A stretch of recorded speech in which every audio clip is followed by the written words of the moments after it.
All right, welcome back, everyone. It is time for another episode of Golden Rhino Games Hobby Talk here at Golden Rhino Games. I'm Ian. I'm Luke. There we go. And we're going to actually try to talk about the hobby and stuff. So, Luke, how you been? Not doing too bad. Yourself? Good, yes, surviving. I feel started that. one too many projects again, so the backlog has increased. But, you know, it is what it is. It's now 8 feet tall instead of 7. Oh, it is so funny that you say that Yeah. because actually my current project is 8 feet. It is Oh. 8 feet long by 51 inches wide. That is all I will say, and you guys will see it in the very near future. It's a table. Oh, It's a okay. table. I was going to say. So, no, I'm actually trying to work on some improvements for the store, get ourselves a dedicated hobby space, which I think would be really fun. And so I have designed, so to speak, a 8-foot table that we're going to be able to use that's got divided segments. Okay. So we're actually going to be able to have it powered and get full lights and everything. And you guys can come in and use it in the store, which will be really nice. That'll be pretty sick. Yeah. But the whole point of doing that is so that we have a nice hard surface to work on, very easy to clean, and everyone can sit down and do hobby progress and stuff like that. But before we get into our hobby progress, I want to talk about some events coming up. So we're going to be covering about 2 weeks worth of events. We've got our Warmachine Narrative Map League that is still going on. We're about, I think, 9-10 players now, which is super cool. Good to see some new players come in for that. Along with it, I will then kind of skip ahead a little bit for that because along that note, we're also doing our doubles event for Warmachine. That is on Sunday the 9th. Now, that one's kind of interesting because we've set that up so that you can sign up as either a veteran or like a Warcaster, if you will. Okay. And then the other people can sign up as the apprentices. Isaiah is then actually teaming us up. I've signed up myself. I'm going to play as a rookie. And it'll be fun because now you get partnered up for the day. Both players playing 50 points. Which That's really interesting. Yeah. I really like that. Yeah, so you don't know who you're really meeting with. He's going to be announcing who everyone is paired up with here, I think, in the next day or two. So we got a couple of days to kind of chat about what we can bring for our list of stuff. A very minimal amount of Chimera that I'll be bringing, but I'm still looking forward to it. I think it'll be great fun. And then, we've got our Age of Sigmar Beginner League. Yep. We've actually got our last session, so to speak, for that, our last meetup, where we've been playing for 1,000 points. Yes. How was last Saturday, actually? Because I wasn't here. Last Saturday was actually really busy with the Age of Sigmar stuff. We had 10 players total coming in playing, and just like all throughout the day, people were getting games in, and it was actually really nice to see because it's similar to like what you were talking with Warmachine, where you've got the more veteran players and then some of the newer players. Like you still have that same dynamic, even though there's not a set mechanic for it almost, right? And it was really nice to see that, like people who are getting into the hobby and being like, how do I play a game? And then people were like, I know exactly how you do it, and I'm willing to work with you for the next 4 hours to teach you. Yeah, I really appreciate that too, because one of our big community members, actually, Mike Arnett, he's actually here today. We're going to interview him about different leagues, campaigns, and different game styles, but I know he helped out a lot over that weekend, which I'm sure was much appreciated. Yes, very much so. Been crazy the last couple of weeks, which is great, though, because what I would like to point out is that it is a beginner league. Yep. It's 1,000 points. That's it. We just want you to come in and play and have fun, and I think over just the last couple of weeks, we've seen easily 14 to almost 20 Probably different more faces. Yeah. Right? Let alone just games played, which is awesome.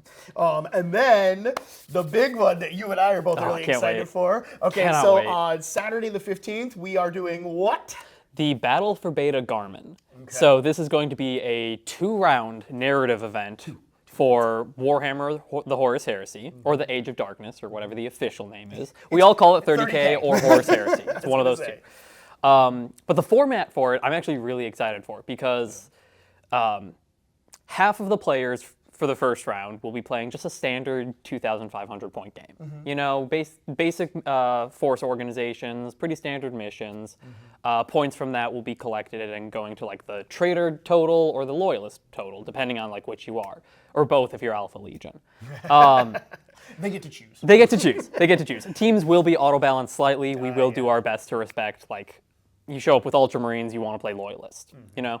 But the really exciting bit is what the other half of the player base will be doing during that time. We will have one single massive table that's just going to be apocalypse level battle. You'll be bringing the same list, 2,500 points, with the single exception of that when you're playing on the apocalypse table, you get to bring a single Lord of War or Primarch for free, in addition to your list. And there's no restriction on that. So if you want to bring it's an addition. A Warlord Titan, if you got one, go ahead. It's an apocalypse table. That's what it's for. And that's why we have 2 rounds. So the first round will be, like I said, half playing on one-on-one, half playing on the Apocalypse. The other half of the day, the second round, will be flipped. If you're playing on the one-on-ones in the first round, you're playing on the Apocalypse round later, right? I would honestly be shocked if we got through all 5 rounds on the Apocalypse table either time, but the mission will be designed to reflect that. It'll be progressive scoring. You don't have to worry about, like, oh no, we didn't get through all 5 rounds, like I didn't get enough points for my team. Don't worry about that. It's a narrative experiment. It's meant to be fun. It's meant to be enjoyable. So actually, on that note, something that we had discussed before, and I don't think we've even really got a chance to talk about it more, so we're just going to do it now. Yeah. So one of the things that we briefly discussed was terrain and deployment zones, okay? This will actually go into part of our segment later on. But our thought is that rather than just being like, okay, the first round's over, everybody reset and redeploy the players, right? We mark down where the players left on the battle, and that is where their starting territory is for the next wave that comes in. So when I come in with my, Sons of Horus, whether I am loyalist or traitors, to be determined, but when I'm jumping onto that side of the table now, I might be squeezed way down, or maybe they had pushed farther up to one of the sanctuaries or whatever, so we could really curve around that. So we're still going to try to do stuff like that. I think it'd be really interesting to see, right? Yeah, because the thing that you brought up before is that in tabletop war games, right, we have a game system that awards us points, victory points, or whatever. But this is such a narrative-driven story that we really want to be able to do more than just that with it. Right. It's not about getting the 32mm objective marker. It's about taking and holding the territory because that'll help your alliance win, right? So I'm really looking forward to it. I think it's going to be really cool to see. I think it's going to lead to a lot of other really interesting narrative events we can do.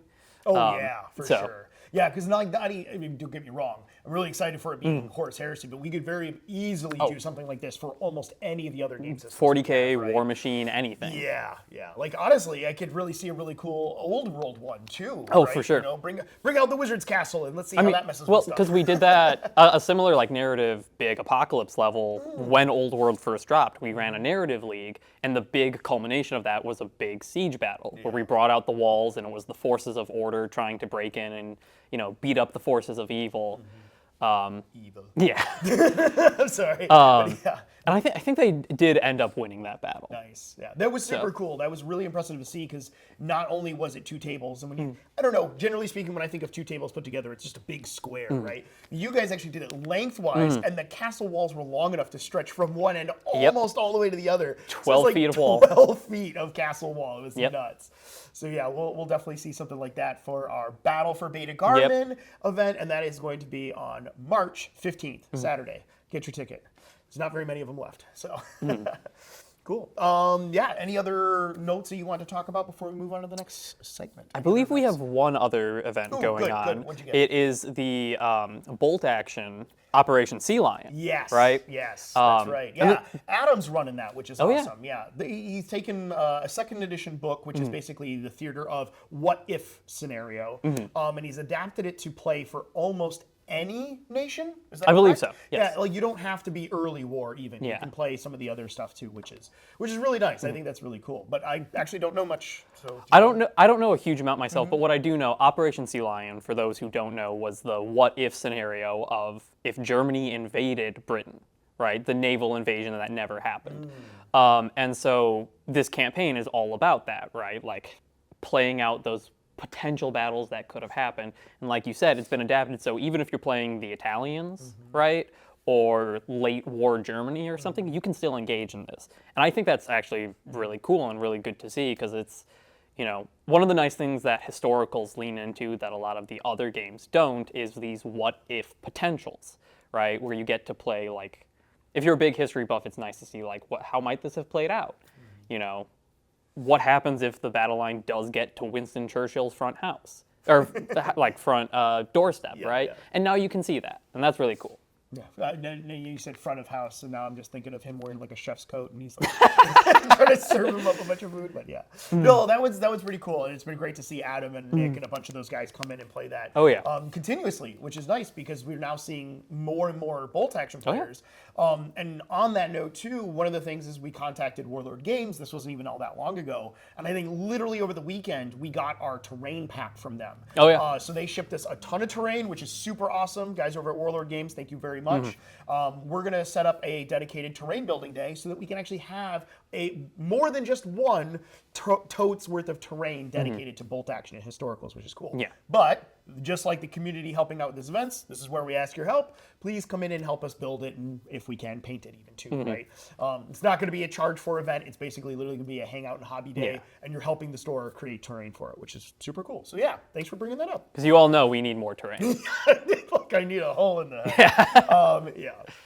Okay, cool. So speaking of terrain and hobby progress and all that, we're going to jump into the next section, which is our hobby progress. So in front of me, we finally got in the John Blanche paint sets, volumes 1 and 2. Earlier today, I actually did get to open them up and try them out. And let me tell you, they are exactly what you were looking for. Doesn't matter what kind of game you want to play, whatever grim dark fantasy it is you want to paint up, whether it's just miniatures, which I am working on some Trench Crusade models that'll be giving out during the hobby lesson that I'm doing, or 30K models, or Conquest models would be. Like, I could honestly paint some Spires models with this stuff really well. These paint sets are not only thought out incredibly well, they actually paint incredibly well. 2 colors that I have used so far that I already right now, just hands down, will immediately add to my repetition of use is their Voodoo wash. It is the weirdest brown-green wash I have ever used, and it looks amazing. And then they have a Blood Moon speed paint. It is basically a blood wash that doesn't dry glossy. And it interesting. Is so cool. Okay. If you want to do blood splatter effects or stains, or in the case of what I did, one of the guys has a really cool visor, painted it bright red, and then I put that over it, and it tinted it perfectly. So it really had that like eerie, Terminator kind of like glowy eye look or whatever. Super cool sets. I'm really excited to actually get home and continue painting. And we've got our class, I think, on that. I forgot to mention on the 7th, this Friday. I believe so. Yeah, this Friday. Up. So you probably it's coming out while you're watching this. Yeah. But yeah, it's really, really looking forward to that. I think if we had a spot left, please stop in the store, join us. Yeah. If we've got any room, I'll definitely get you in there. But I had a ton of fun with those. Luke, what did you bring with you? I've been working on my word bears a bit for 30K, right? We got the battle for Beta-Garmon coming up. Word bears were one of my first armies that I picked up. I think they were my second. Which, if you know me, is I have a lot of armies, so that's saying something. You have a lot of armies. Yes, yes. We all do. Yeah. But one thing that I actually kind of experimented with and am really satisfied with my word bears in particular, there's a lot of really talented, painters and artists in the hobbying community. For example. Yes, but I am not one of them. I'll just be straight up with that. It's not something I've excelled at. It's not something I've even really put forward the time to invest in because it's not a part of the hobby that really interests me that much. But a quick and easy thing that I found that looks really nice is contrast or speed paints over metallics, right? If you're looking at my word bears a little closer, the red on them, that is just pure Flesh Terrors red over Lead Belcher. That's it. Nice. There's no shade. There's no additional wash yet. I'm getting there. We're getting there. Honestly, though, it looks great. But like as it stands right now, it's just the Lead Belcher, and then the trim on it. All of the trim. There's so much. They're chaos models. And then the red is just the Flesh Terrors. And like at a distance, like from where I'm standing or sitting, looking at it right now, it looks perfect. Yeah. Right. I can put that model on the tabletop and feel proud of it. Yeah. Right. As well you should. Please don't knock yourself for your paint skill, because I will tell you this, is that your ability to paint and time put into it versus lack of time with a lot of skill is very, very noticeable. Yes. I think you did a fantastic job. I appreciate that. These are battle ready to a T, except for that one. But he's getting there. He's getting there. I have the base ready, I just need to put him on it. Yeah. But that was kind of my point with this is like when you're working with, particularly like Space Marines, if you've got a lot of them, it can be hard to get like a specific color that still has that kind of metallic sheen to it in a way that is quick and easy because you've got so much to paint. And it's very easy to get like, analysis paralysis of I've got so much to do, which one do I start with? How do I do this? Quick and easy, just contrast paint over metallic. Works perfect. Yeah. So, great. Question for you. Yes. So you said that it was Flesh Terrors red over Lead Belcher. Yes. Now, did you do the Lead Belcher by hand, or was that the spray paint? A little bit of both. Oh, okay. So I started with the spray paint for a lot of it. I was going to say, that definitely will speed it up. Yes, for sure. But for a lot of it, like particularly with the trim, I had to go over it, I had to correct a mistake, I had to go back over it again, right? Yeah, but like that's That's hobbying, right? You make mistakes, you fix it, you get better, and then it looks great in the end. Yeah. So And these are definitely looking really good. So awesome. What's your next unit you're gonna paint up for the Word Bears? I'm thinking I have a bunch of Gal Vorback that I have not painted yet, mostly because I haven't run them that often. Really? They're really good. They're really fun. They are the original Possessed for those who don't know, and they look fantastic. But I like my melee hordes. I just put 40 despoilers on the table and rush them forward, and that's my strategy. Nice. So I need to get some of the more classical Word Bearers units painted up. Yeah, no, they're super cool. As a OG Chaos player myself, foaming at the mouth, waiting for the Emperor's Children box to come out. Yes, I very much approve of this message. All right, so let's jump into some new hotness. Surprise, surprise, Emperor's Children is on the way, if you were not aware. I do find it really funny because, of course, while I'm out of town for Gamma and I'm on vacation is when I get the email, and the amount of notifications I got of, are you getting it? How many? Can I order it now? Yep. I was like, okay, we're just going to turn the phone off. But no, I am very, very much excited for it. One of the things that we did is we did actually get all 30 copies from Games Workshop, which is awesome. I'm not going to lie. Normally we do get cut on things like that. So it's really nice to see that we are getting a full allotment of it. As of right now, right, and we're filming this on Monday, we have sold 23 of our initial 25. Okay. The reason I say that is because we've held 5 back for, have a product or 2 on the shelf for people that missed out or only have cash and can't buy online. I get that. And then also potentially to have 1 to give away later on. Yeah. Just Fun events, prize support, Exactly. things like that. Yeah, it's not very often you're going to see a set like this, once every 20, 30 years. Something like that. Oh my gosh. Yeah. But I'm very, very thrilled with it. And I know I'm sure you have seen it as well. There's a ton of leaks of all the different things you can or cannot take in the army. What are your takeaways from that? So I'll lead with this. I know a lot of people are not thrilled with some of the decisions that were made. I think that as time progresses, it's going to be fine. Yeah. Right?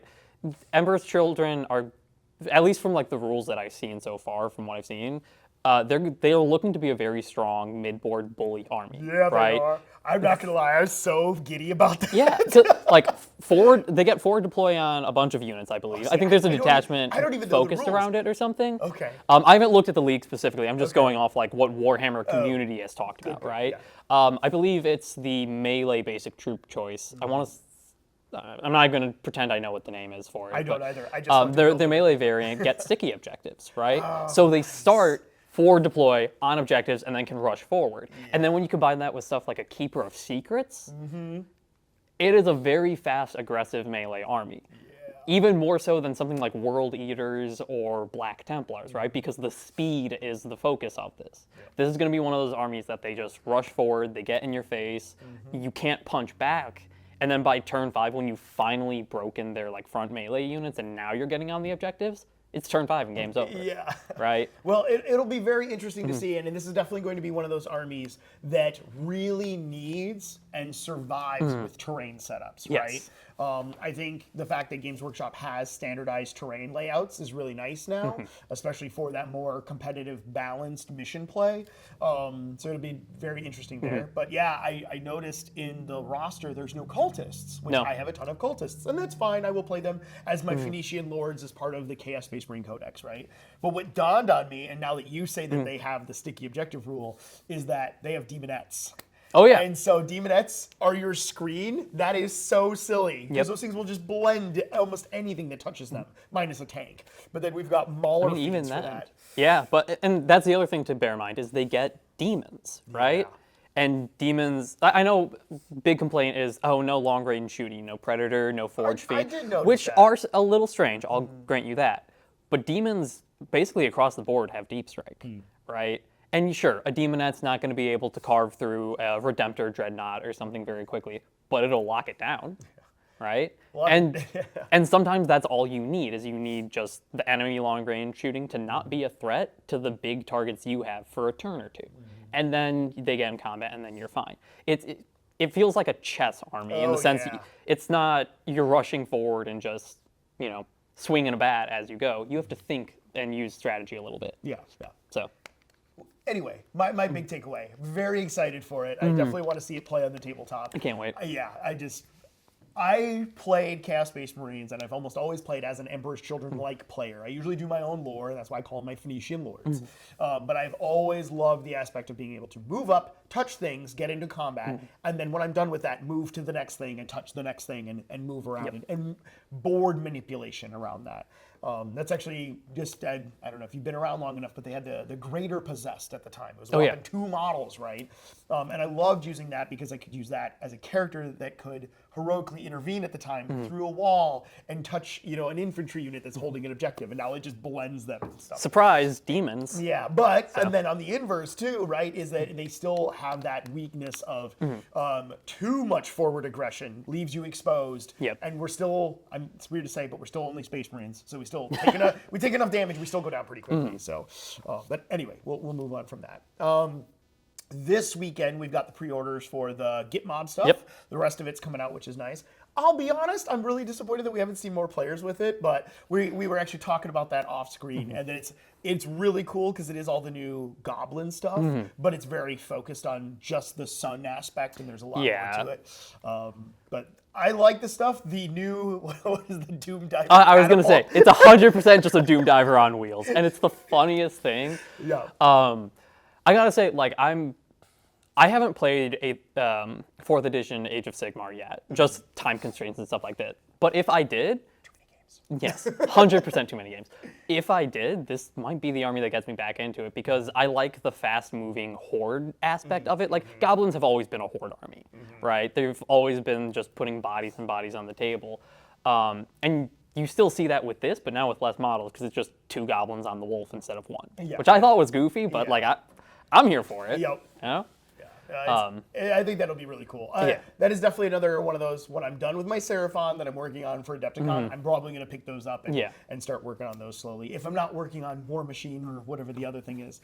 Any other project that we got? Yeah. Speaking of Warmachine, though, I did take the trip down to Kentucky for Gamma, which was really fun. That is, for anybody that doesn't know, it is an expo for retailers and manufacturers and distributors in some way to really gather the community of those like-minded folks to discuss about upcoming products, how to make distribution and manufacturing better and easier, and what can we, as honestly the industry leaders, make things work better.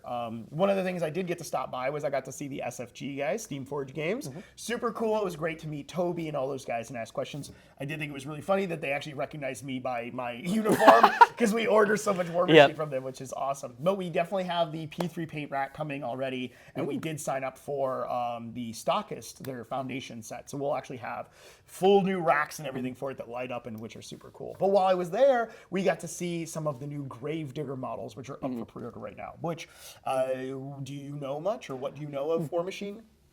I know it's called Warmachine. Yeah, it's really it. Good start, good start. I didn't know much about the Gravediggers either, and I'm still not going to even pretend to say that I know everything.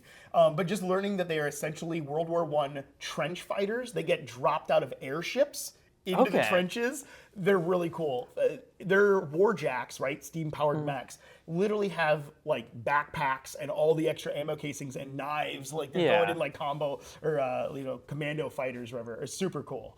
And then they came out with supply drop tokens for objectives and things for them, which is really cool. So that was really, really nice to see that not only are they bringing back some of the older sub factions, but they're actually putting details like that into them to really make them look unique. Because Gravediggers are part of Signar, and that is originally for this edition of the game is all the lightning guys. So 2 totally different play aspects which can play together, which are really cool.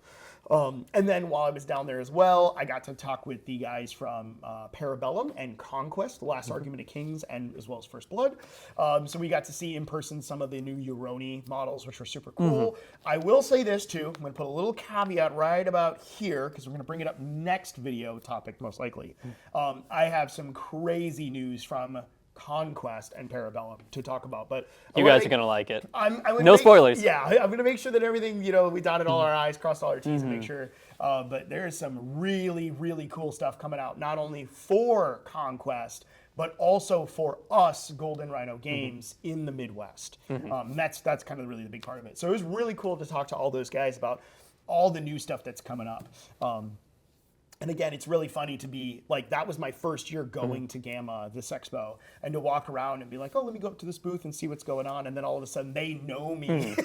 Like they know our store name already. Like when we went over for the UVS, the Universes TCG game, which is really fun. If you want to play a different style of trading card game, try Universes. It's really cool. Walk up, there's 2 people that are running the demos for it. And then there's one guy that's doing the sales, right? He's going to pitch you all the new stuff and why you should carry it. I walk up and he shakes my hand. Hey, my name's Josh. What's your name? Oh, you're Ian from Golden Rhino Games. Cool, thanks. Immediately backed off, which I thought was so cool because that's, I don't know, for me, that's recognition that not only do what we do, we are doing it well, but the manufacturers and these companies are paying attention too, right? So that made me feel really good. So it was really cool to meet all those guys and have a lot of fun with that. Not to mention all the different little peer reviews, and we got to see all the new Gundam assembly models. The pictures from that were really sick. I did not get a chance to go, but the pictures you shared were fantastic. Yeah. I think next year I could bring the entire staff, and there still wouldn't be enough of us to see everything that happened. But the new TCGs for the Gundam trading card game are just the cleanest, sharpest cards I've ever seen. The artwork is amazing, and the model kits for them are equally so. They are literally Gunpla kits, like a fraction of the size. Very excited to play with that. So, and we will have all of that here. We got that all nailed down while I was at Gamma, so I'm really excited for that. Yeah, okay, sorry, I had to fanboy for a moment there about my Gamma experiences, because that was just me walking around for like 4 hours, like, oh, what is all this?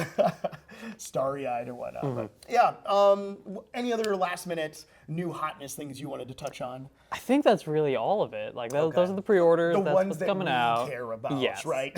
Well, and that's kind of the thing. Is like there's so many different games and systems and settings. Like the things that I know and that I can talk about, like Emperor's Children and the new Git Mob and that stuff. I'm sure we could grab any one person from the community and they would not care at all, but they could tell me everything about Universes and Magic the Gathering and all that. So I'm sure that there's fantastic things coming for those, and I'm sure we're going to be able to get our hands on them. So Yep. And by all means, use this opportunity to leave a comment down below and let us know what you would like us to talk about or discuss, because I'd love to do that. So, okay, we'll move on then. So this little segment we called our little armchair general. The idea is that we wanted to talk briefly about gameplay in tabletop miniatures. Last time we talked about deployment phases and how you can kind of win or lose early on in the game, and we jokingly say that, but you can see where the strategy is aligned to that. This time around, though, I wanted to talk and kind of get involved with what has been known for a while in some places as the third player. Yep. So this is terrain. Now, for those of you that play casually at home and just do pickup games or whatever, many of you may not think of it very much. You're just like, oh, let me design this really cool looking table, or maybe you don't have the funds for it. And so you've got the whole, what we used to call floor hammer, right? Yeah. Where you put the sheet down and books underneath it, right, to represent a hill and stuff like that. But it doesn't really matter what aspect you go to, all the way to 3D printing your own designs, to having standardized match play terrain, to really thematic narrative stuff like we're going to do for the 30K. Terrain affects the way you play the game, period, end of sentence. So I just wanted to take this kind of opportunity to discuss what we think about that. So Luke, I want you to go first. Well, because when I think of terrain, the big thing I think of is what are the rules for it, right? And this is talking stuff like difficult terrain, which slows you down, makes charges harder, leaves you stranded in the midboard while there's a Tau railgun pointed at your face. All the way down to things like for narrative battles. I remember we did the blanking on the name, Battle for Cirillo Prime? Yeah, Shadows over Cirillo Prime. Shadows over. That was what I was going to bring up, yeah. There was a big table that I remember I got to play on and was fantastic, where for those of you who weren't at the event, one of the tables was specifically meant to be like water themed, right? The planet itself, I believe, was mostly ocean or something along those lines. And one of the mats was just water. I think it was actually two. It was two. It was 12 going feet of water across with like the tiniest shoreline at the very end. And then just these massive like sweeping cliffs going up and over that you could deploy on, you could fight over, and it was fantastic. But there were rules for what the water did and being on the cliffs and all that. It wasn't just, oh, here's a big piece of terrain that blocks line of sight. It had an effect on the game on top of that, right? I think my favorite part about that, though, is the fact that it hid a Scout Titan. Oh yeah, That's easily. how big the terrain was. Like it. I mean, if it was here, it would be hiding us. Yes, it was massive, and it was really cool to see. But the way that these rules affect the game, affect movement, affect shooting, and all that, can really swing the difference of, you're playing an army that, Emperor's Children, for example, we were talking about them earlier, right? They don't have a lot of long-range shooty options. Difficult terrain, if you place a bunch of craters across like the middle of the table, that's going to hurt you a lot more than it's probably going to hurt your opponent. But on the flip side of that, if there's a lot more buildings and ruins and things that block that line of sight, suddenly you're coming ahead because now you don't have to worry about getting shot as much. You can hug the cover and hide, right? At least until you get into combat. Yep. And so that's get to where you want to get to. That's the big thing when it comes with terrain, is you got to find that balance between strong melee armies that don't want to get shot and strong shooting armies that do want to shoot, and what's the balance that lets them both kind of do their thing, right? Because at the end of the day, it's a game, right? You mentioned earlier GW put out like standardized terrain mats, and those are fantastic. I love that for competitive play. But a lot of the people don't play at that competitive level, and when we're putting terrain out, I know I've done it a bunch myself, is just what looks cool, right? And it's always important to make sure that you're playing with the mindset of what gives both of us the most fun opportunity. Yeah, for sure. That's a big aspect for me, because going back to actually this Shadows over Cirilla Prima, my whole goal for that was not to have perfect, balanced terrain. It was to be as asymmetrical as possible and as visually striking as possible. So having those giant rock faces come up out of the water, the larger buildings and things like that on some of the other tables. That stuff really mattered to me, and that was where I even ported in some of the way stations or the little...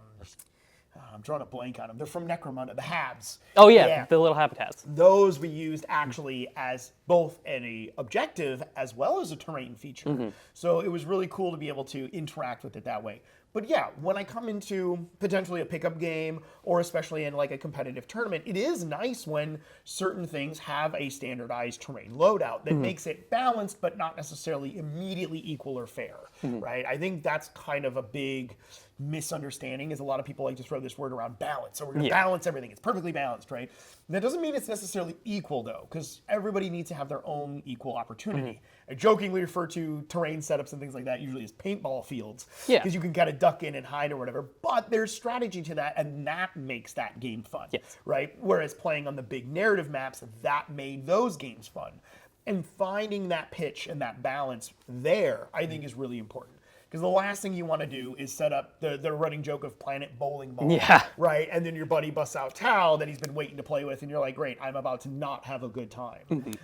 Which I think for the most part, we don't have that here. The one thing I will say, which is so strange because we have so many tables and so much terrain, is that we don't have quite the curated selection for some of these newer editions of games. Because let me tell you, edition lag for terrain, boy, is that real. Oh yeah. Yeah, because like I know a lot of people have talked about edition bleed, where I get 9th edition rule mixed up with the 10th edition rule or whatever it may be. But I have terrain from 4th edition that is 3.5 inches tall, and that was the standardized. And so now with there being a rule, if you're like greater than 5 inches or greater than 6 inches, you get plunging fire. So you almost never see that. But oddly enough, you go back and play on that terrain that's double decker, and then all of a sudden it works. So it's really funny to see rules kind of like that pop up, which is entertaining. And I think that's what we really got to keep in mind, is that the whole purpose of these games is they're fun and to be entertained with them. So whenever I see people get a little sad or salty about, a terrain layout or whatever, I kind of have to sit there and be like, yeah, I'll listen to you, but you got to understand that's part of the game too. So question for you then, just going into terrain, what is your favorite type of terrain? Right, whether it be a single piece like trees, right, and how a lot of games have done interactions with those, or simply put a layout that you like. I'm going to answer both aspects of that question with one, and the answer is fortifications. I mentioned earlier the old world siege that we did, and just like sieges in general, right? That has always been my favorite style of gameplay, both from a I don't want to say like competitive aspect, but from like a gameplay aspect of it, and also a narrative aspect. I like the idea of, here's the guardsman holding the line against the Tyranid onslaught, or here's my, Tomb Kings fighting against orcs and goblins, right? Trying to preserve their lands.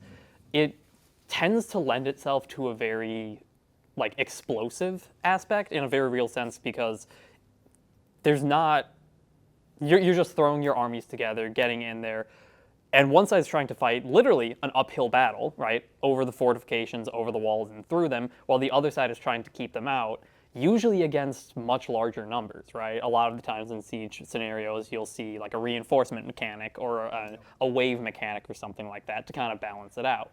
And to me, that's a lot more fun and interesting than just, here's my army, here's your army, here's our L-shaped ruins, let's go at it, right? And that's not to say that that's wrong or the wrong way to play. Yeah, right. It's just personal preference, right? And that's what I was asking too. And I'm really glad you brought up fortifications, because I'm not going to lie, those don't even cross my mind anymore. They used to be such a big part of the game, especially, and when I say the game, I apologize, but I mean Warhammer 40K, because that is predominantly what I played back in the day. But like even Conquest, Last Argument of Kings, that has fortifications in it. You can garrison those and then get out. I'm not going to lie, I think if I've seen it like once. So it is really interesting to bring those back, because that was such a unique aesthetic as well as mechanic in a lot of these games. So yeah, that's really cool that you play around with that in Old World. Yeah. And like I said, I want to bring out more like, I really want to build up like the narrative, like crusades and these big campaign battles and sieges and you know, that kind of thing. I think it'd be really cool to see. I 100% behind this, and that is simply because you can go to almost any store that will carry and support Games Workshop or whatever the tabletop war game may be, and you will always be able to find a competitive scene or a tournament setup, right? Easily. Tournaments are designed to be formulaic for a reason. You can show up, play 3 games, and have fun, right? But to have these 2-round events where you've got a giant massive apocalypse table and you know the one-on-ones going on and how those interact with each other, or the siege battles or whatever it may be. I think that stuff's really unique, and you don't get to see that often enough. And we've done that twice here already, so that'll be some fun stuff we can do in August. More to come. So, yes, for sure. Okay, cool. From here, I do want to bring on our community spotlight. Today, I'm actually going to be hanging out and talking with Mike Arnett. We're going to be talking about campaigns and leagues and kind of our differences between structured play and representative play, both for narratives and tournaments. All right, and I have Mike Arnett here with me, longtime friend, longtime player. It goes all the way back to Warmachine and oh boy, Warmachine versus 40K. Yeah, right? Oh yeah. Back in the old Warhammer store. But anyway, the main reason I've got you on here, 2 reasons actually, is number one, you have helped facilitate a lot here at the store as one of our store champions, helping run events, organize them, and even host campaigns, right, for 4th edition Warhammer 40K. let me really stretch that out. 4th edition, just to give players other options to play, right? But then obviously you got really into 4th edition Age of Sigmar, not to be confused. There's a lot of 4ths. Yeah. 4th time's the charm. But that being said, we had a really interesting conversation about the different ways to play the games. And I was like, you know what? Pause. We should be filming this. And so that's what we're doing today. So, Mike, how you doing? Oh, I'm doing okay. Good. So where do you want to begin? Oh, man. I mean, we want to talk about 4th edition. I think that launched in, 2004?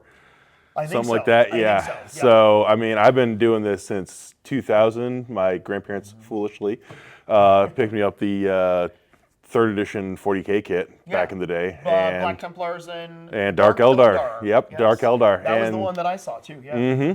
And I've been playing since, so I think that's going to put me at 25 years of Warhammer. I think literally. This is disconcerting. But yeah, I had a brief stint in fantasy, played some competitive Warmachine from 2012 to 2019. Oh, right, yeah. And then from there, 2020 hit, and there wasn't a lot of wargaming going on. Yeah. But okay, we survived. We're here. We did. We were able to build an entire store out of a community, right? Which is awesome. You've done a phenomenal job with that, too. I appreciate it. It's not all my work, trust me. And I got to say the community's done a phenomenal job stepping up for that. But around about 2022, I got back into 4th edition after finding a 4th edition 40K. Okay. Fair enough. After finding a rule book in a bookstore up north when I was living up there for a while. And so, been playing that ever since with a small group of friends. So I'm going to pause there, right? So we're jumping into Warhammer 40K, the world, right? The universe. But you have been drawn back to the 4th edition rule set. This is usually really unheard of. Like, let's be honest, right? Yeah, Most this is cases, not common. I can't tell you how many times I've heard it over the decades now, where people are like, when a new edition comes out, there's no reason to even hang on to the old stuff unless you like the lore, right? Because no one's going to go back and play it. And we have quite literally proven that wrong. Which is Surprisingly. weird, but also Surprisingly. really, really cool. For me, it's a nostalgia thing, which I'm sure it is for you. But that wasn't the main reason that you went back. You went back for mechanics. Yes. Okay, so let's talk a little bit about current mechanics, 10th edition, so we can understand why we're drawn back to 4th edition. Because I will be perfectly clear, I really enjoyed playing 4th edition in the moment and going back to it now. It is a breath of fresh air when it comes to tabletop wargaming, right? Yes. So weird. Yeah. So Warhammer 40K 10th edition, we have pretty standardized list constructions, right? We have an army that you build. You have one faction that you kind of play as. We have points, but it's points per models, right? Per unit. Points per unit, yeah. You've gotten rid of a lot of the points for war gear upgrades specifically, buying extra weapons, buying war gear for your sergeants, war gear for your characters, having different types of characters, so variable loadouts, that sort of thing, has kind of gone by the wayside. So similar to how 4th edition Age of Sigmar does it, and honestly, most of Age of Sigmar, you buy your unit, that's the point cost you get for the unit, and if you want to, you can double that for most units. But otherwise, that's it. It is very standardized. I was going to say, it's streamlined and standardized, right? It's one of those things where it kind of feels like don't overcomplicate it, just get people playing, right? And I think I understand that mindset too, because it's very easy now to walk up to the shelf and be like, I want to buy a box of X. When I buy box of X, I get to build and play with box of X. You put it right on the table. Yeah, there's not a lot super of easy. minutia into that. However, kind of miss that minutia, right? I do. Okay, so let's talk a little bit about 4th edition. So 4th edition is one of the interesting things about why I got back into 4th is I started playing bolt action. Oh, okay. Yeah, good crossover. Yes. Bolt action was designed by some of the same people, but it has that same concept of you can buy in submachine guns for a unit of, Wehrmacht troops or U.S. Rangers or what have you. You might buy a Piat for a British infantry unit, stuff like that, where you're paying those extra points to try and really customize your army. But what I liked about it is that while, modern 40K, 10th edition 40K and Age of Sigmar are wonderful kind of standardized war games on the table, or really just competitive games that you can play. You can go down to the store, get a game in, and you know exactly what the other person is expecting. Bolt action and 4th edition 40K both have a more representative, kind of almost simulation style of war game to them. That's really true. You'll see situations in bolt action, older Warhammer Fantasy battles, 4th edition Warhammer 40K, where a rule will say, here's how this rule works. This is meant to represent how this would work on the actual battlefield in the 40K universe, or in the battles of World War II, or what have you. So that's where that representative side comes from. I guess I forgot either what our conversation was, or just that rules to actions on the table represent a thing that can or physically will happen. Right? One of my favorite things, I don't honestly know if this is a current thing in the current bolt action, but it was really cool with artillery in that, where you could fire it and then you would roll to see what floor it hit, and you started at the top floor and worked your way down. Oh yeah, and it would punch through and cause sound. Which was a ton of fun. And then Warhammer 40K, both 4th edition, when you're buying a plasma pistol for your sergeant, it makes that flavorful, but shows that it has that capability to be a little bit stronger than a unit that doesn't have one, right? Exactly. And so, it incentivizes a little bit of, risk reward with, you have a more valuable unit, but it is actually a more valuable unit. It's going to cost you more. You might have to give up an extra trooper in that unit.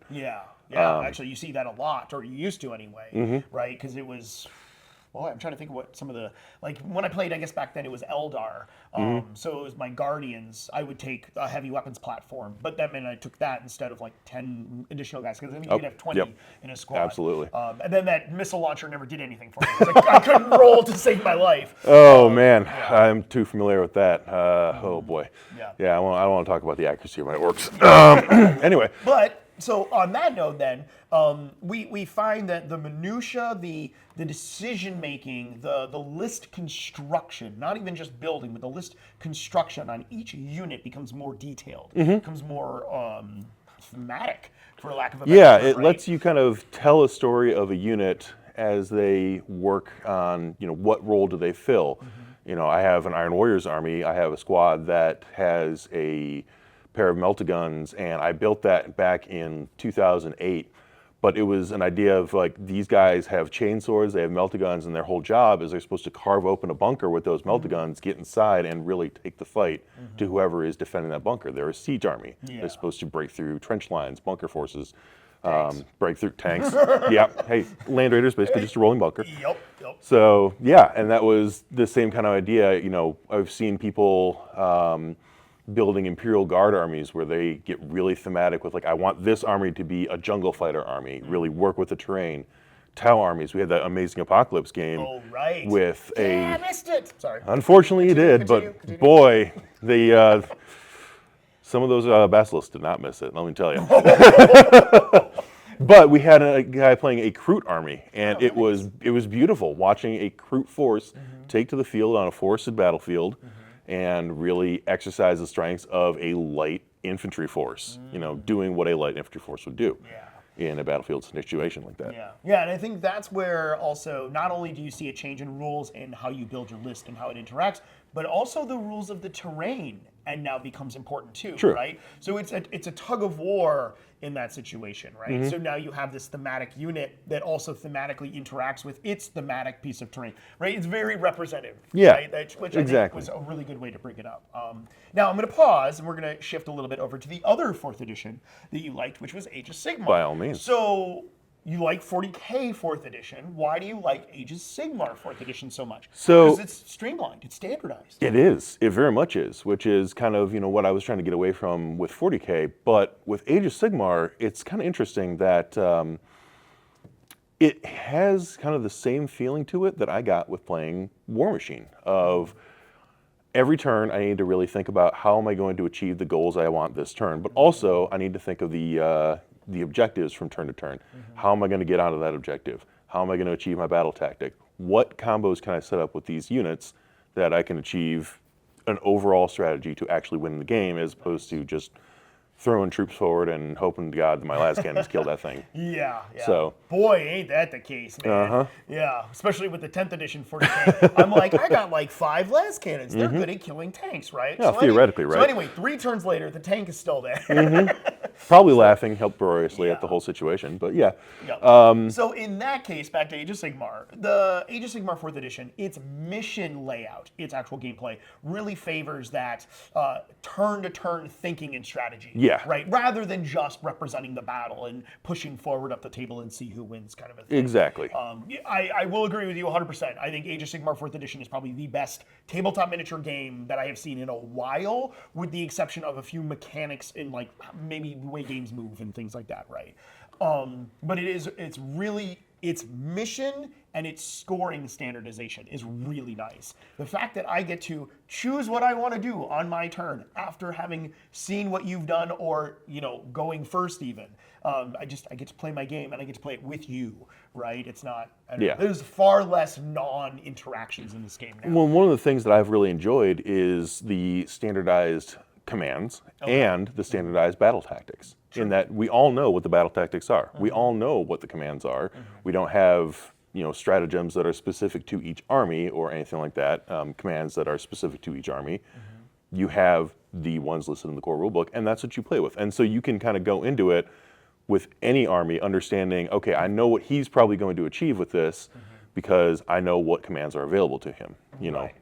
Regardless, I've never seen the army before. Never seen Nighthaunt. Never seen Giants. What are they, Sons of Behemoth? Sons of Behemoth, yes. But when they get on the table, I know what capabilities at least some of them are going to be able to do with their command points because it is standardized across the entire game. So it's standardized, but not boring or stagnant. Yes, which is interesting. That's the really important part. Yeah. I can't stress that enough because in Age of Sigmar 4th edition, as it currently stands, every single phase that you play in, your opponent has the ability to react in, right? We kind of jokingly refer to it as the mini phase, right? So I'm going to do my hero phase and I'm going to cast my spells. You get a mini hero phase. And then I go over and heroically intervene. And one of the things that when we played the other day that we found out was kind of interesting was when you declare a battle tactic, I can use my reactions to try and mess with that. Oh, right. So, you know, you had your whole thing of I want to get in the center and not be in combat. Well, I could use some kind of counter charge to close that gap, try and disrupt it. Counter charge, or as we learned, was it push through? Or Oh, yes. Oh, what is that called? Power through. Yep. That's it. Yep. Why? I don't know. Okay, I got to play the game more. Period. End of sentence. But the Don't fact we all? that you can have a cavalry unit push through an infantry unit and out the other side, right, to get that mobility. We did find out that you can't go through models, but Oh, okay. unless you have some flight ability or something like that. Right. Yeah, you've got flight. But you can go in, smash through, come back out. And even then, it's not quite representative play, but it still has that almost cinematic feel, which is really kind of something I think all gamers really get into. I was going to say, that's what we should shoot for. Yeah. Again, my opinion, right? Like, I know there are people out there that are like, nope, I need the chess, I need the black and white, I need the mechanics, right? But man, the reason I play tabletop miniatures more than anything else is you can kick my butt, but at the end of the day, I got really cool models that I painted. Hey, if there's a bunch of lizards riding velociraptors that are running down all of my Stormcasts, I'm okay with that. That's cool as hell. Yeah. You know, that's pretty metal. Yeah, it's pretty metal. Okay. So let's before we get too distracted. Yeah, let's get on to kind of the main topic, if you will, here, right? Because what we called it was standardized, right, or structured. Standardized, yeah. Yeah, standardized, right? So we have a very standardized play structure. So think of match play, tournaments, honestly, like the standardized templates that we were talking about for terrain features is really nice. Versus that representative play. Now, when we say that, I know we were talking about 4th edition 40K and how building our units, right, has more of a representative feel there. What do you mean as far as the tabletop goes? So as far as the tabletop goes, one thing you'll see with, I think, AoS and 10th edition 40K with that standardized thing is you'll have a lot of abilities that affect how the unit functions in the game, but may not necessarily always work with how, you know, the reality would unfold. So my favorite example is the Dark Eldar, the Drukhari. They have their Ravagers and they have their Raiders, both of which are models that are constructed from the same kit. They have sails, but only the Raider has the Ether Sails rule. So... Wait. Yep. Hold on, pause. I haven't read the rule. They're literally the same model kit. One has 2 extra guns. One has 2 extra guns. One has the Ether Sails ability. Only one has the Ether Sails ability. Yeah, and I believe the Ravager has some kind of defensive ability, Night Shields or something like that, which, you know, is fair. Fine, yeah. And these are all to facilitate how they work in game. I was the going to Raider, say, that's the difference between your Bishop and your Rook. exactly. Your Raider's a transport. You want it to go be able to go further, move faster, get the units inside it to where it wants to be, especially with that new detachment they have. That's all about the Raiders. But you also get into something like 4th edition or Bolt Action, any of these representative games, where that piece of war gear can be purchased and then you have to represent that on the model. But it does, you know, if the orcs buy a red paint job, you have to paint your vehicle red. But it will go faster. Oh man, I do love that. I missed that day. All right, like that was. I'll admit, I love my orc vehicles with red paint jobs. It makes me very, very happy. Yeah. See, and it's stuff like that that really lends itself to the flavor of the game, the flavor of the universe. Yep. One thing I did notice though, and that somebody, I think my brother brought up to me that was interesting, is that standardized games are games about abilities that you can do. Representative games kind of lean more into, and I think this is what kind of makes them a little bit difficult for some people, restrictions. Oh. So. I didn't even think of it that way. Right? It's kind of interesting. Because 4th edition, 40K, if you move, you usually can't shoot as well.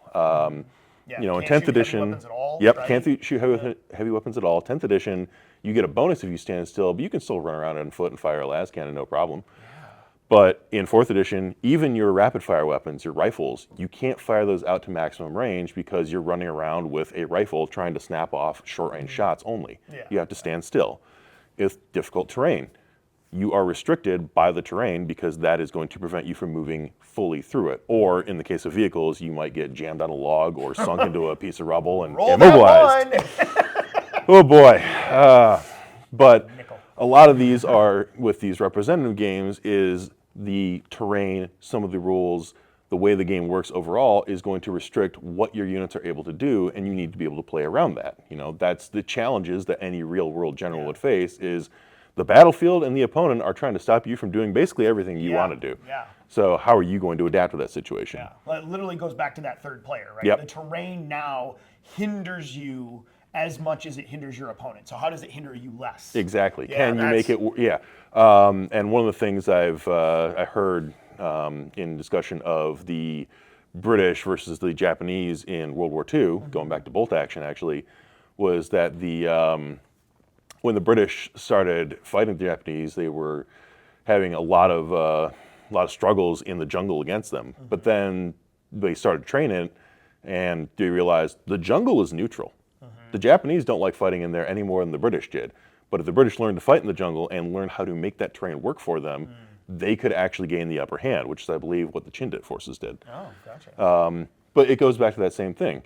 The terrain is neutral, but you have to make it work for you, not your opponent. Yeah. Whereas, you know, in 10th edition, you use your abilities, the ether sails that we talked about, to try and power up your units to build combos. And same with the Age of Sigmar, all those abilities that you have. Yeah. You're trying to have your units work together and make them better as opposed to working around their restrictions. Yeah, that's really cool. I mean, it's fun now to like really sit there and look at it because you can go, oh yeah, I mean, I've noticed it. I just never put 2 and 2 together, right? My armies have gotten easier to play. I've been able to do more things in the new editions, whereas before it was more of a struggle. So that's really cool. So I'm gonna keep on that, okay? But I want your opinion because I never played Warmachine in the 3rd and 2nd editions. So how did that work then?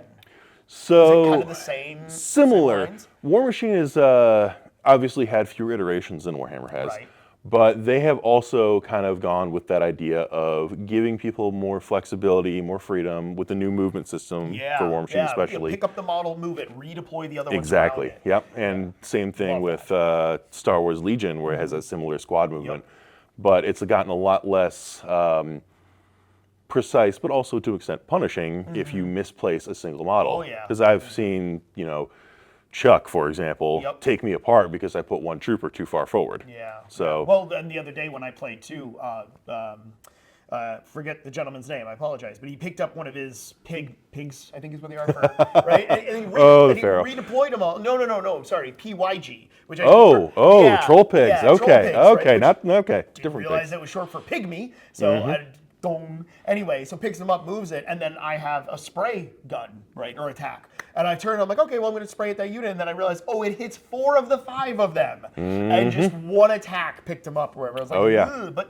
But again, right, that was the move the model, redeployed it, didn't think about the way you'd redeployed it.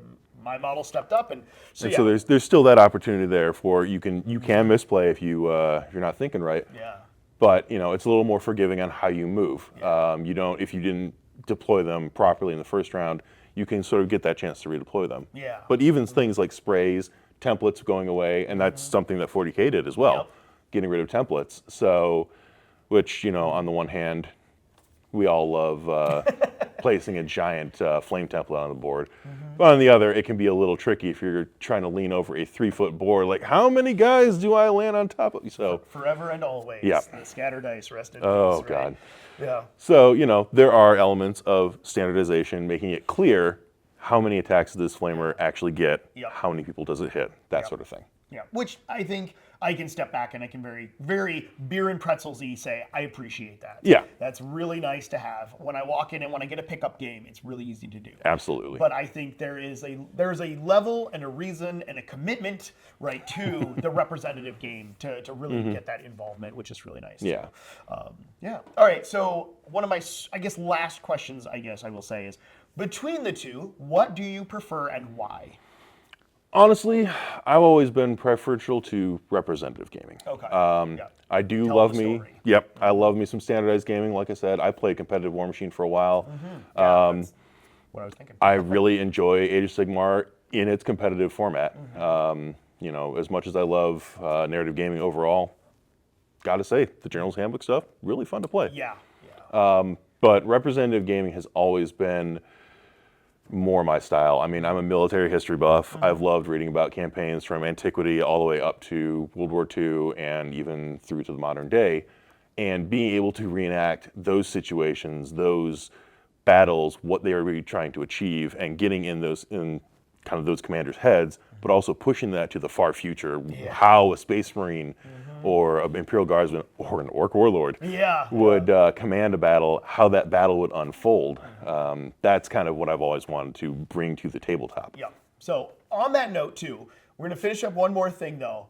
We have these sitting here for a reason, actually, believe it or not. Obviously, these are the narrative books that go for both Warhammer Age of Sigmar and Warhammer 40,000, specifically their current editions, right? So 10th and 4th. But the main reason I bring them up is that as I mentioned earlier, we are hosting a beginners league for Age of Sigmar. The idea is to get people in, play games, right? It's been a lot of fun. We've actually seen the community grow because of that. It's an introductory level. It's less of a commitment, right? But it's not as storytelling that some of these can be, right? True. That is very true. So, what do you want to tell me about our path to glory? Having done a Path to Glory in the past, there has been a pretty sizable clamor for me to do another one, and I've had a fair few people, this man included, asking me to get one started. And with this book coming out, I think we're going to do it. I think we're starting in early April. Yeah, so the idea is just after Adepticon. That way we got, let people be able to play and prep, and if they are going to that event, awesome. But if not, we can continue on with the Beginners League. Exactly. People can ask questions, we can pick up their book, they can start looking into it and reading it. But essentially, I think we were shooting for the first week after Adepticon. So it's like the first week of April. Yeah, and it starts with 1,000 points, so that's perfect. Beginners League players are going to be able to jump right in. And yeah, it was the opportunity to take this more competitive style, the standardized style, and be able to tell these stories of a bunch of disparate war bands converging on one central kind of city, this location in the realm of fire, actually, and see if they can plunder it before anyone else can get there. So I've been really happy with it. I've been reading through the book ever since I got it, and I'm really excited, I'm not going to lie. It looks like a lot of fun.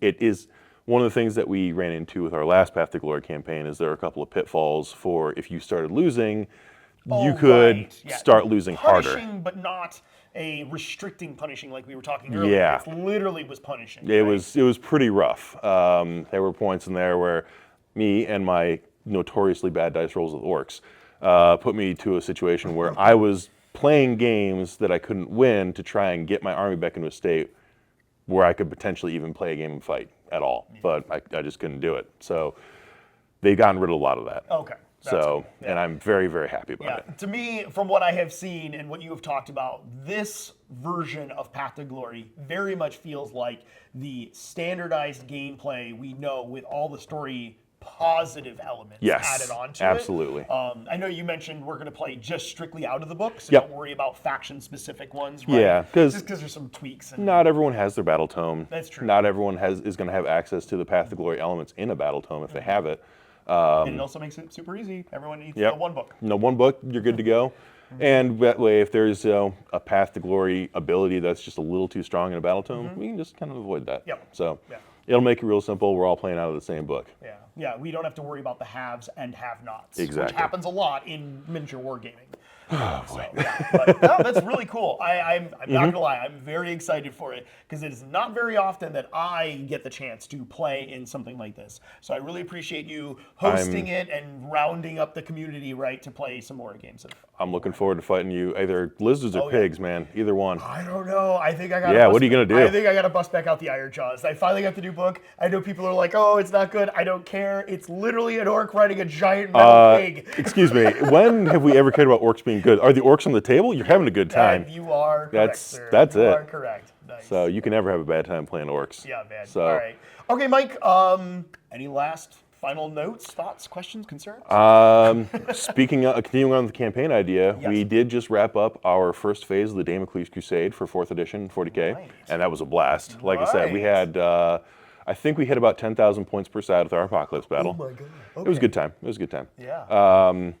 But coming in June, I think, after we Mm-hmm. finish up this Path to Glory, we're going to be picking back up with our 13th Black Crusade, kind of the preamble to that, and going into the actual Black Crusade itself. So we're going back to the Gothic sector, boys and girls. Wow. So, That's cool. 4th edition players, if you're interested in trying something out, if you want to learn how to play 4th edition, we have a role in the Discord. Just hit us up, let us know. And we have a plethora of rules. Oh, yeah. Get everything. Don't even worry about it. So we can help you out with that. And if you got Imperial Chaos or maybe some sneaky alien raiders, I know the Eldar are pretty active in that area. Yeah. Get excited because we're gonna have a good time with that. And there may be another Warlord Titan. There's always another Warlord Titan. Don't worry about it. Yeah, cool. All right, well, Mike, thank you very much. I really appreciate you having on today, especially via this community spotlight, talking about terrain, rules being both restricting and streamlined, but really representing the game in the tabletop version, right? You know, getting those rules out there. And getting excited for these campaigns too. Yeah. Okay, so coming up in the next video, we will be discussing more about Conquest and other tabletop miniatures. This has been another episode of Golden Rhino Games Hobby Talk. We're still at the very beginning steps of this, so if you want to have us say anything about it, please, by all means, leave some comments down below. But I'm Ian, and this is Mike, and we will catch you guys on the tables. See you later.